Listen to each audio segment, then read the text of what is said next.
call them a hoax. I'm not sure exactly what the Americans were doing. Beforehand, President Trump had indicated that he was going to negotiate on the basis of Iran's 10-point plan. But then, when the negotiations actually took place in Islamabad, what happened was that Vance reverted to the 15-point American plan, which had all the American maximalist demands in it. And unsurprisingly, the Iranians had no interest in talking about those 15 demands that the Americans were making and ignoring the 10 demands that the Iranians were making. So those negotiations led nowhere. I'm not sure why we did that. I think you can understand why the Iranians came to the table. They wanted to show the world that they were interested in negotiating a settlement to this conflict. But what the Americans were up to is hard to understand, unless you believe that the Israelis intervened at some point along the line, and they forced the Trump administration to move away from the 10-point plan to the 15-point plan. I think that's the most likely explanation for what was taking place then. In other words, it looked like Trump was willing to negotiate on the basis of Iranian demands, but then he switched gears because the lobby in Israel itself put enormous pressure on him. That's possible as well. Right. In fact, even the either prime minister or chief of staff of the army, I forget which, of Pakistan, who was serving as the intermediary and the host, had indicated that the 10-point plan was the basis preliminarily agreed to. It included a ceasefire in Lebanon, a total ceasefire in Lebanon, meaning not only against the Lebanese army, but against the Lebanese people and Hezbollah. Trump probably didn't read it before he accepted it until he heard from his friend in Tel Aviv. Yeah, I think that's right. I mean, I think it's just very important as we watch this whole situation evolve to understand that the Israelis and the lobby have a stranglehold on Trump. And Trump has limited maneuver room. He can't just do what he wants to do. He has to make sure that he checks with Tel Aviv or with Jerusalem, and he gets permission. Because if he begins to stray, enormous pressure is brought to bear on him. And up to now, he's been brought into line. The second round, which hasn't happened yet, I inadvertently misspoke yesterday when I said the vice president was in an Islamabad hotel. He apparently hasn't left D.C. yet because the Iranians say they don't want to negotiate. But why would they negotiate with the U.S. when it just seized and heavily damaged one of its tankers, and when it plans to bring Netanyahu's minders with them again, the same two who concocted the subterfuge of June and February? Well, again, I think the only reason the Iranians would do this is to show good faith, unless something's happening in the back channels that indicates that the Americans are willing to make concessions. My view on this all along has been that the Iranians are in the driver's seat. And furthermore, the longer the war goes on and the more damage that's done to the international economy, the more leverage the Iranians have in these negotiations. If I had been playing their hand, I would not have gone to Islamabad last week. And I certainly wouldn't be going now unless I had assurances from the Americans and from the Pakistanis that the Americans were actually willing to seriously negotiate on the basis of the 10-point plan. But again, I guess that what they're trying to do here is just show good faith. You know, I spoke with Mohammed Marandi, Professor Marandi, born in Alexandria, Virginia, USA, but a professor at the University of Tehran. He and his family and children his wife are Iranian. Anyway, he was part of the delegation that went to Islamabad. And he told me that they all thought they were going to be killed on the way back. And as a result, the pilot had to divert the last minute with no notice on the airwaves to another airport. Who did they think was going to kill them? Well, either the Israelis or the Americans, probably most likely the Israelis, because decapitation has been the order of the day.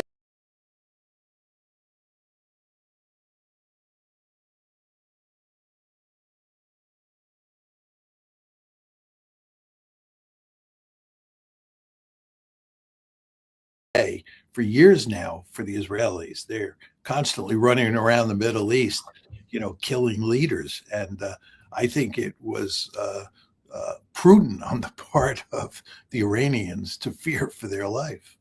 Wow. At that point, they said if there was a second round of negotiation, it would be in Moscow or Beijing, where they would have no fear of attack. But I guess again, I don't know who's running the show from Pakistan, prime minister or head of the army prevailed. Who knows? Do you think there'll be another round? Before we leave this topic, you think there'll be another round of negotiation? I don't think Vance knew what he was talking about. Professor Morandi said every time they asked him a question that he could answer with a yes or no, what do you think he did? Got on the phone and called either Washington or Tel Aviv. Yeah. Well, again, I think what was going on here is that Vance's position during the negotiations, and I think even before the negotiations in Islamabad, hardened or stiffened. And it was in large part because the Israelis and the lobby itself were putting pressure on the United States and on Vance to demand a really tough deal with the Iranians. And of course, the Iranians would not go along, so the whole process broke down. But your question about where we're headed is a very interesting one.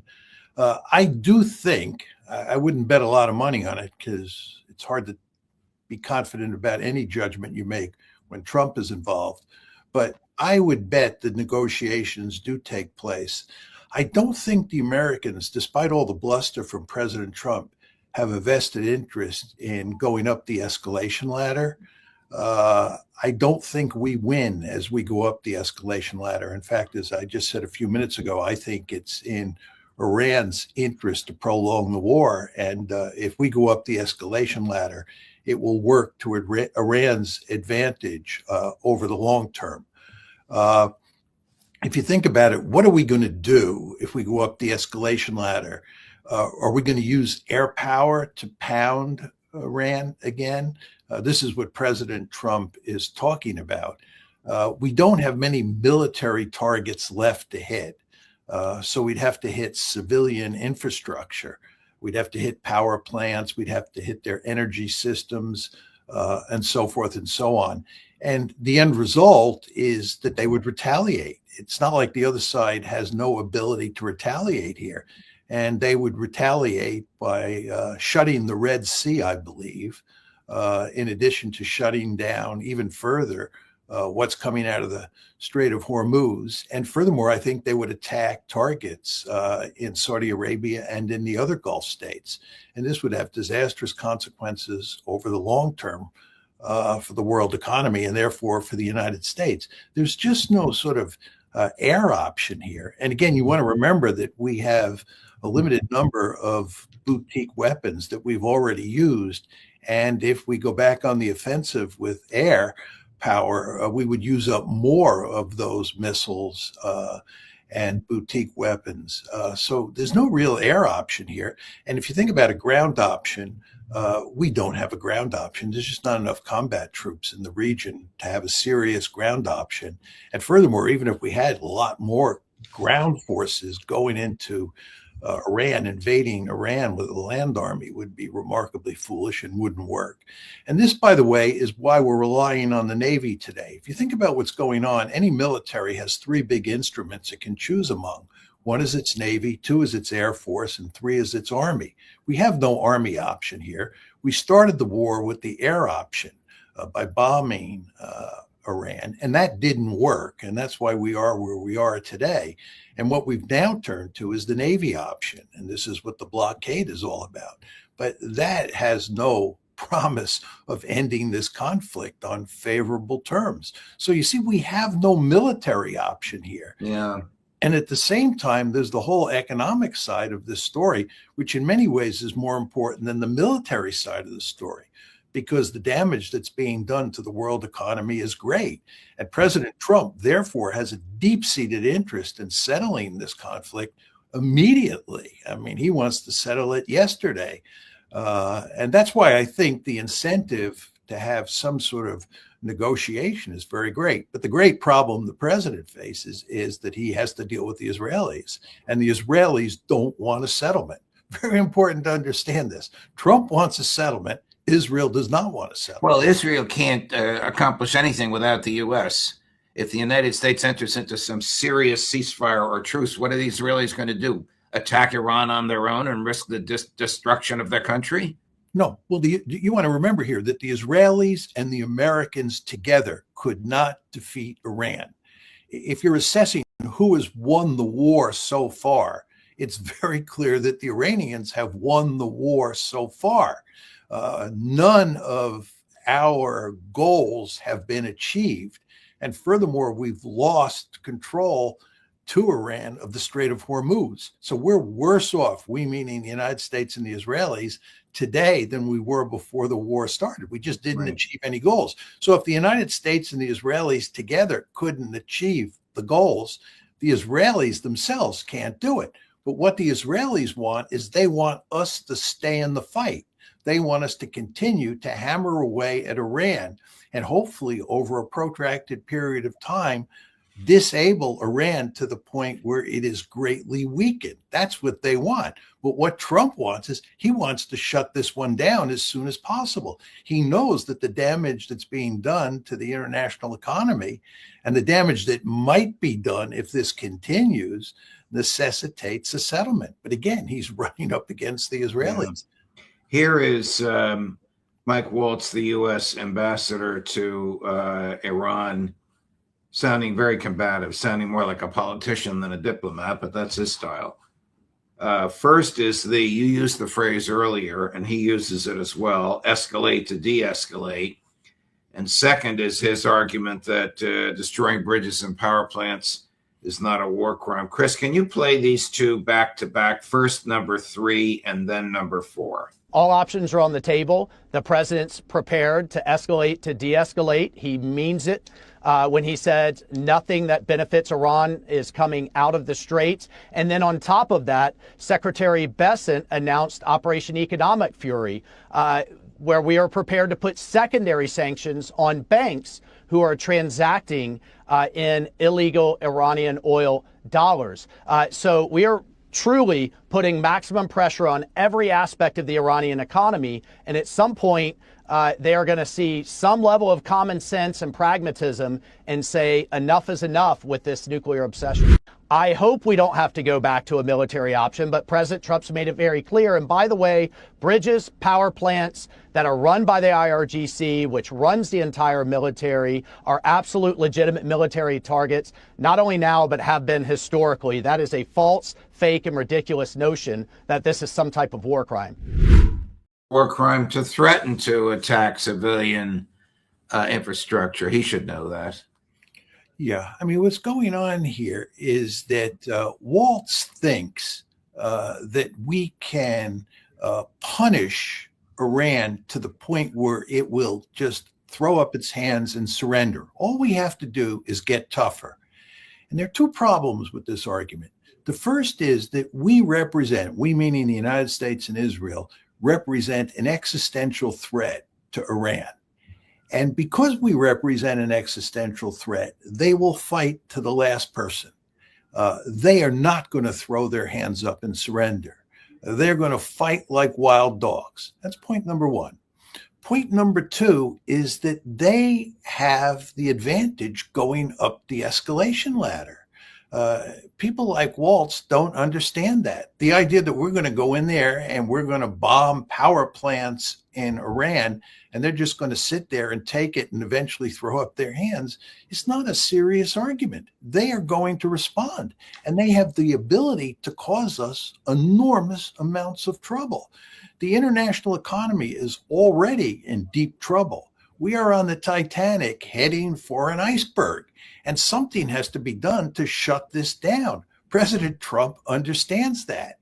But if you up the ante, the Iranians will in turn up the ante. And where does that leave us? It leaves us much worse off in terms of the international economy. And as I said at the start, we're not going to get them to surrender. So we have no option to escalate, to de-escalate. If we escalate, we are going to cause ourselves enormous amounts of trouble. The Iranian ship that was stopped by the Navy, boarded by personnel. I don't know if they were Navy or Marines. They used their weapons to destroy the engine, and then they stole the ship. It was a cargo ship. It wasn't a tanker, and it was empty. What happens if they do that to a Chinese ship filled with 3 or 4 million barrels of oil? Well, the question that then comes up is, do the Chinese send military escorts? Do they send ships to escort those Chinese ships? Or do the Chinese put guns, manpads, and machine guns on those ships that can shoot down the helicopters that tried to board the ships? The Chinese have options here, and I don't think the Chinese will just stand idly by and let us get away with this over the long term. So I think there's a really serious risk of escalation here. And my guess would be, if the Chinese send military escorts with these tankers or cargo ships, or they arm them, that the United States will back off. I don't think the United States wants a fight with the Chinese. But the longer this war goes on, the more you have a risk of the Chinese and even the Russians becoming involved. Because the Chinese and the Russians, it's important to emphasize this, have a vested interest in seeing Iran win this war. And they are helping the Iranians. And once the war ends, they will continue to help the Iranians. Because what we have here is a situation where you have Iran, North Korea, China, and Russia on one side, and the United States and the Israelis on the other side. Have you seen any evidence of Israeli recognition that it has failed to achieve its military goals and is unlikely to achieve them? Same question with American recognition, not Trump, because he says things that are divorced from reality, but American officialdom recognition. Oh, I think that probably almost everybody who's in a decision-making position in both the United States and Israel recognizes that up to this point, we have failed to achieve our objectives. I mean, that's crystal clear. I think the interesting question is, where do you go from here? And I think that almost all Israelis want to see the United States continue the war. They want us to see us launch a massive bombing campaign along with the Israelis against Iran and continue to pummel away at that country. Here in the United States, I would bet that most of President Trump's advisors would like to shut this war down, and they see the Israelis as a huge problem. But then again, as you know, there are all these Israeli assets who operate inside the U.S. government. People like Kushner, people like Steve Witkoff, even people like Michael Waltz. And we refer to them more generally as neoconservatives, but neoconservatives is a euphemism for, pro-Zionist forces inside the United States. And they basically follow the Israeli line. And this is the problem that Trump faces. Trump is caught between two powerful sets of forces. On one side, there is an imperative to shut this one down so as to stem the bleeding in terms of the international economy. But on the other side are the Israelis and their very powerful supporters here in the United States. And I think that is reflected in Mike Waltz's comments. Does the United States engage in any serious diplomacy these days? Not really. And you see this, by the way, in the Ukraine case, right? Remember, President Trump said that when he came into office, he would shut down the Ukraine-Russia war overnight. In fact, he promised, or he said, that there was a good chance he would shut it down before he even moved into the White House. It's been a total failure. And if you look at how we have behaved in the negotiating process, you just scratch your head and say, does the Trump administration have any understanding of how to conduct diplomacy? Sure doesn't look that way to me. This is what I see in the Ukraine-Russia case. And then if you look at what's going on with regard to Iran, it looks the same to me. It's very hard to figure out what the administration is up to.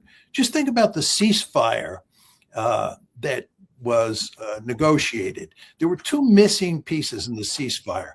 One was that we had to get the Israelis and Hezbollah to agree to a ceasefire, and then we had to get the Iranians to open the strait. These were the two final pieces of the puzzle just to get to a ceasefire. So on Friday, this is last Friday, I think it was April 17th, it looks like there's going to be a 10-day ceasefire between Israel and Hezbollah. And then the Iranians say that they will open the strait.